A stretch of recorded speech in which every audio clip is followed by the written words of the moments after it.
नमस्कार दोस्तों, कैसे हैं आप सभी। आज की कहानी का शीर्षक है प्रायश्चित की शुरुआत। Bye mom, bye dad. Mini हाथ हिलाती कॉलेज चली गई। यह लड़की तो मुझे जीते जी मार डालेगी। 1000 बार कह चुका हूँ मुझे डैड नहीं पापा बोलकर। पापर नहीं। अंग्रेज चले गए लेकिन अपनी अंग्रेजियत यहीं छोड़ गए।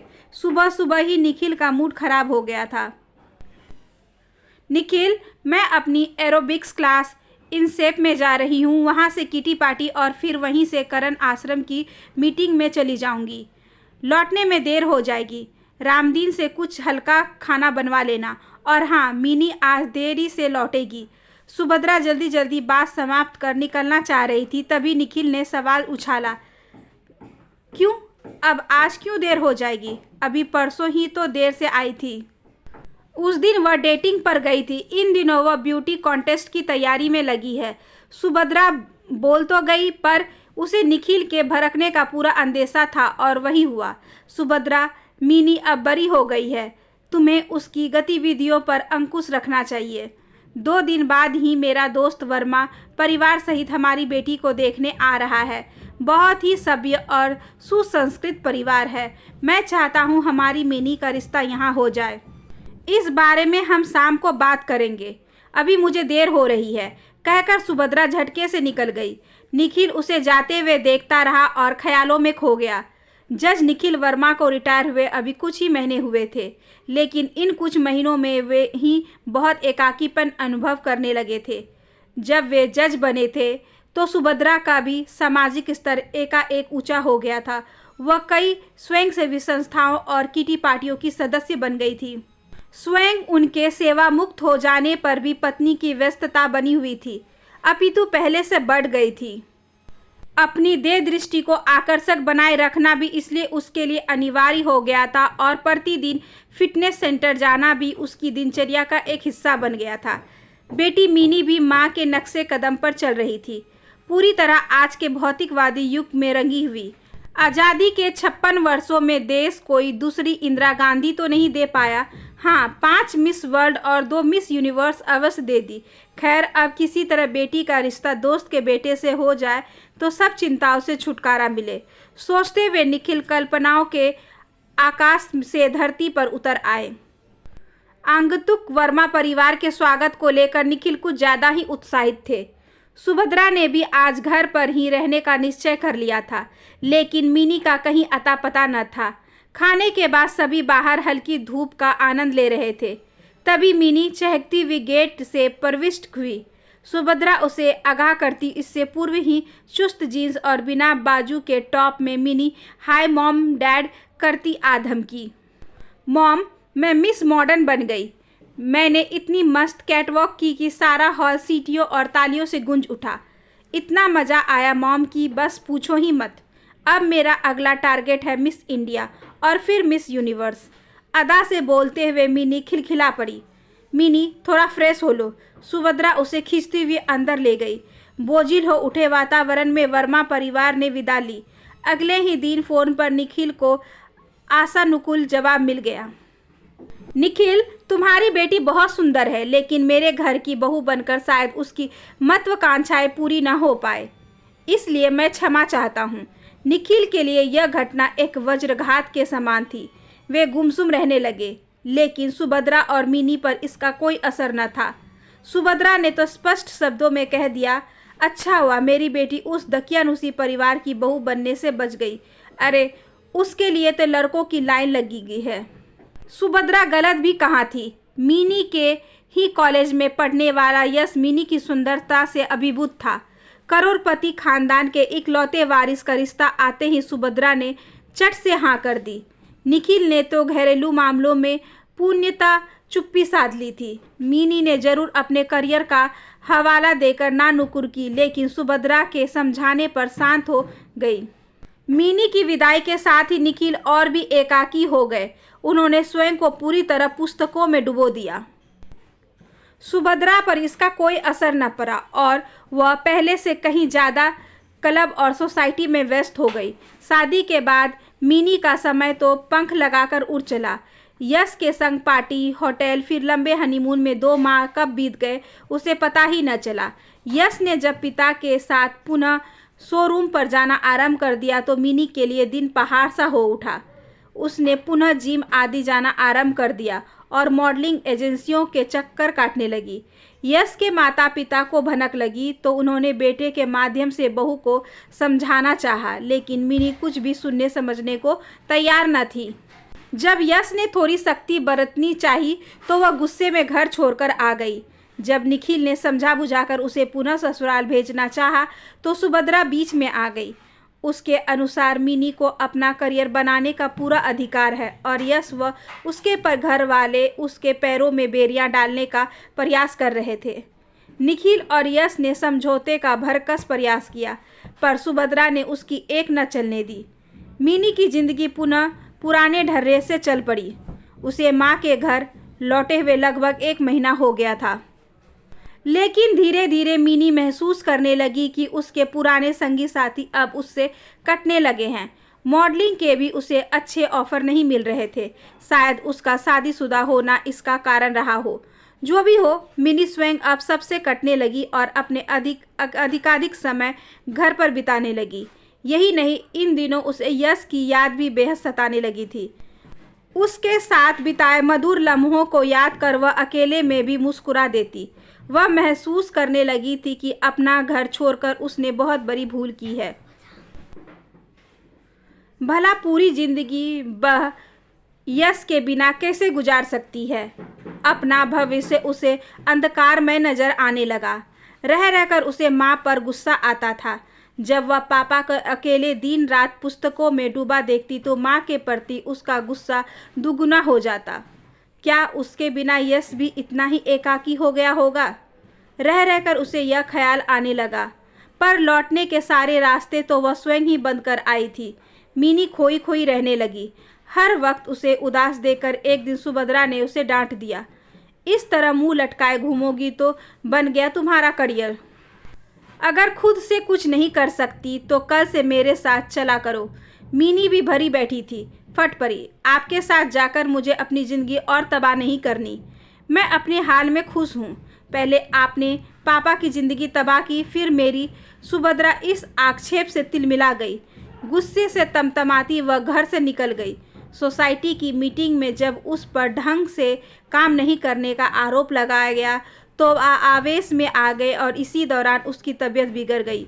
तुरंत उसे अस्पताल ले जाया गया और घर सूचना भिजवाई गई। डॉक्टर के यह बताने पर कि सुभद्रा को दिल का गंभीर दौरा पड़ा है, निखिल और मिनी के तो हाथ पांव फूल गए। मिनी को कुछ नहीं सूझ रहा था। घबराहट में उसने यश को फ़ोन कर दिया। यश ने तुरंत आकर सारी स्थिति संभाल ली। पहले अस्पताल की सारी कागजी कार्रवाई पूरी की, दवा वगैरह लेकर आया। निखिल और मिनी को ढाढ़स बंधाया। दोपहर तक यश के माता पिता सभी के लिए खाना लेकर आ गए। निखिल और मिनी की इच्छा न होने के बावजूद उन्होंने आग्रह करके उसे खाना खिलाया। मिनी की तो किसी से नज़रें मिलाने की हिम्मत ही नहीं हो रही थी। रात को यश ने ज़बरदस्ती सभी को घर भेज दिया और अकेला अस्पताल में रहा। सुभद्रा को अस्पताल में भर्ती हुए 3 दिन हो चुके थे। वह अकेली बिस्तर पर लेटी शून्य से निहार रही थी। यश को उसने ज़बरदस्ती कुछ देर के लिए मिनी के संग बाहर भेज दिया था। सुभद्रा सोच रही थी, यदि यश की जगह उसका अपना बेटा होता तो वह भी शायद उसकी इतनी अच्छी देखभाल न कर पाता। फिर अपने विचारों पर उसे स्वयं ही शर्मिंदगी महसूस हुई। यश उसका बेटा ही तो है। वह तो उसे बिल्कुल अपनी माँ समझकर सेवा कर रहा है। वही अपने तुच्छ विचारों से अभी तक ऊपर नहीं उठ पाई है। फिर उसे निखिल का ख्याल आया। निखिल भी कितने बूढ़े लगने लगे हैं। जब युवा थे तब कितने आकर्षक और वाक्यपटु थे और अब हर वक्त खामोश। उनकी वक्तृत्व क्षमता पर ही तो वह रीझ गई थी। सुभद्रा के सम्मुख एक एक करके अतीत के पन्ने खुलने लगे। निखिल उस समय वकालत कर रहे थे। सुभद्रा की सहेली के पिता के पास वह अपनी प्रैक्टिस के सिलसिले में आया करते थे।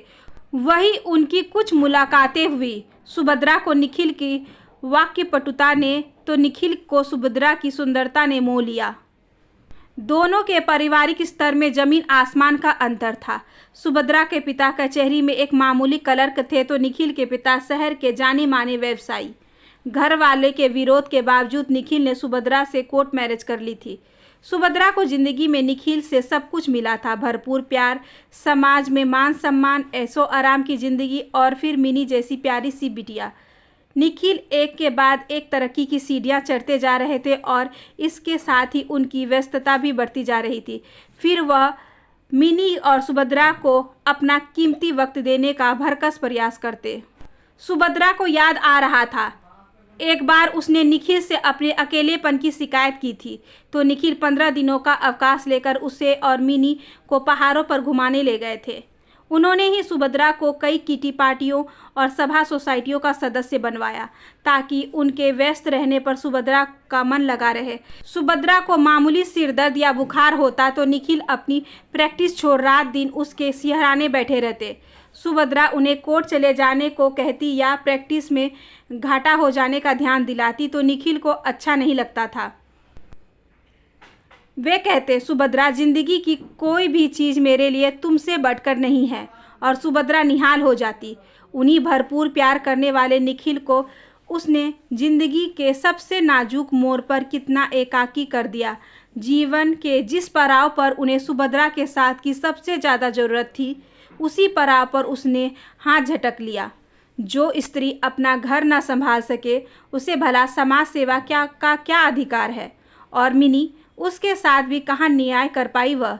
बस फैशन और आधुनिकता के पीछे भागने वाली जीती जागती गुड़िया बनाकर रख दिया उसे। काश उसने उसे कुछ अच्छे संस्कार दिए होते तो आज वह एक सुखी जीवन बिता रही होती। एक और यश जैसा संस्कारशील युवक है जिसे देखकर कोई भी उसके माता पिता की प्रशंसा किए बिना नहीं रहेगा कि उन्होंने अपनी संतान को कितने अच्छे संस्कार दिए हैं। वहीं दूसरी ओर मिनी है, उच्छृंखल, अभिमानी और मुंहफट। उसे ऐसा बनाने और उसकी ज़िंदगी बर्बाद करने की जिम्मेदार वह स्वयं है। मिनी ठीक ही तो कह रही थी, ना तो वह अच्छी बीवी बन पाई और ना ही अच्छी माँ। भगवान ने उसे यह दूसरा जीवन शायद अपनी गलतियाँ सुधारने के लिए दिया है। एक दृढ़ निश्चय के साथ सुभद्रा पलंग पर उठकर बैठ गई। तभी निखिल ने कमरे में प्रवेश किया। अरे ये क्या कर रही हो? अभी तो तुम बहुत कमज़ोर हो। लाओ मैं तुम्हें सहारा देकर बैठा देता हूँ। कहते हुए निखिल ने सुभद्रा को तकिए के सहारे बैठा दिया। सुभद्रा एकटक निखिल को देखती जा रही थी। ऐसे क्या देख रही हो? निखिल ने पूछा। हाँ, कुछ नहीं। मुझे छुट्टी कब मिलेगी? सुभद्रा ने पूछा। यही तो बताने आया था। कल तुम्हें छुट्टी मिल जाएगी। कल तुम घर चल सकोगी, लेकिन अभी कुछ दिनों तक तुम्हें पूर्ण विश्राम करना होगा। कुछ समय बाद ही तुम घर से बाहर निकल पाओगी, निखिल ने समझाते हुए कहा। मुझे अब कहीं नहीं जाना निखिल। इतने बरसों बाद तो घर लौट रही हूँ, अब कहीं नहीं जाऊँगी। सुभद्रा बुदबुदा रही थी। तुम्हारी तबीयत ठीक नहीं है, तुम लेट जाओ। कहते हुए निखिल ने सुभद्रा को फिर से लिटा दिया। घर लौटकर सुभद्रा बहुत राहत महसूस कर रही थी। घर भी उसे कुछ नया और बेहद अपना लग रहा था। सच है, जब देखने वालों का दृष्टिकोण बदल जाए तो हर चीज़ स्वतः ही बदल जाती है। बहुत दिनों के बाद सभी डाइनिंग टेबल पर एक साथ खाना खा रहे थे। यश भी मौजूद था। आजकल रामदीन बहुत अच्छा खाना बनाने लगा है। सूप और सब्जी बहुत टेस्टी बने हैं। सुभद्रा ने चुप्पी तोड़ते हुए कहा। यह रामदीन का नहीं, तुम्हारी बिटिया के हाथों का कमाल है, निखिल ने और सब्जी परोसते हुए कहा। क्या सचमुच? मिनी, तुमने कब खाना बनाना सीखा? सुभद्रा को अब भी विश्वास नहीं हो रहा था। मम्मा, वो जब मैंने घर रहना शुरू कर दिया था तो मन लगाने के लिए किचन में हाथ आजमा लिया करती थी, मिनी ने मुस्कुराते हुए बताया। हालांकि मन ही मन अपनी प्रशंसा सुन वह बेहद खुश हो रही थी और उस समय तो उसका चेहरा खुशी से चमक उठा जब यश ने भी सुभद्रा का समर्थन करते हुए कहा कि खाना वाकई बहुत स्वादिष्ट बना है। उपयुक्त मौका जानकर सुभद्रा बोल पड़ी। लेकिन मेरे भाग्य में इतना स्वादिष्ट खाना अब ज़्यादा दिन खाना नहीं लिखा है। ऐसा क्यों बोल रही हो सुभद्रा? निखिल ने टोका। अरे बाबा, कुछ दिनों में मिनी यश के संग अपने घर चली जाएगी, फिर मुझे इतना अच्छा खाना कौन बनाकर खिलाएगा? सुभद्रा शरारत से बोली। ऐसी क्या बात है मम्मा, आपका जब मिनी के हाथ का खाना खाने का जी चाहे आप वहाँ चली आना। आखिर वह भी तो आपका ही घर है, यश ने सरलता से कहा। निखिल मन ही मन सुभद्रा की प्रशंसा किए बिना न रह सके। कितनी चतुराई से सबके दिलों की बात उसने जुबां से इतनी सहजता से बयां कर दी थी। और सुभद्रा मन ही मन सोच रही थी कि यह तो प्रायश्चित की शुरुआत भर है। आशा करती हूँ कि आज की ये छोटी सी कहानी आपको अच्छी लगी होगी। अगर अच्छी लगी हो तो please like, share and subscribe करें हमारे चैनल को। ज़्यादा से ज़्यादा शेयर करें और बेल आइकन को ज़रूर प्रेस कर लें ताकि अगली वीडियोज़ की नोटिफिकेशन आपके पास सबसे पहले पहुँचे। धन्यवाद।